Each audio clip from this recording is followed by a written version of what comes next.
சரி, நான் 75% பாஸ்கருக்கு தரதா இருக்கேன். அது போக 25% நாம 5 பேரும், அதாவது ஸ்ரீதர், கோபால், நான், தாமு பேபி பிரிச்சுக்க போறோம். ஆளுக்கு 5% கிடைக்கும்.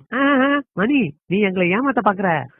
25% 5ஆ பறிச்சா ஒவ்வொருத்தருக்கும் 5% இல்ல 14% கிடைக்கும் இல்லையா? அதானே வரும். இல்ல இல்ல, கேளுப்பா, நான் உங்களை ஏமாத்த மாட்டேன், எப்பவுமே ஏமாத்த மாட்டேன். இரு நான் போட்டு காட்டுறேன். இந்த பாத்தீங்களா, 25 5ஆல வகுத்தா 5 வரும். 5 2ல போகாது. 5 25ல 5 தடவை வரும். புரிஞ்சுதா? தப்பு மணி, நான் கணக்கிட புடி, எங்கிட்டே வா, நான் போட்டு காட்டுறேன் பாரு. 5 25 5 2ல போகுமா? போகாது. 5 5ல ஒரு தடவை போகும். இப்ப 2 சும்மா இருக்கு, அத கீழே கொண்டு வந்துருவோம். 5ஆல 20 வகுத்தா 4.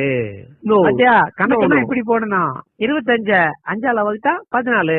ஓ நோ, நான் உனக்கு புரிய வைக்கிறேன். இதோ பாரு,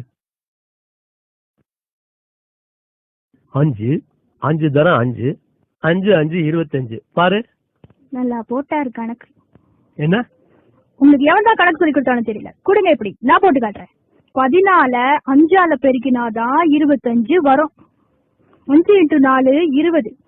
5 1ஆல இன்ட்டு பண்ணா 5, மொத்தம் 25. அவ்வளவுதான். இல்ல இல்ல, இங்க பாருமா, 5 14 நான் கூட்டி காட்டுறேன் பாரு, அப்ப புரியும் உனக்கு.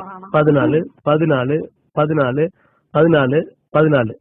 இப்ப கூட்டி பாரு, சரியா வரும். நீ சொல்றது தப்பு, நான் சொல்றதுதான் ரைட்டு, நீயே ஒத்துக்கோ பாரு. 4 8 12 16 20 21 22 23 24 25.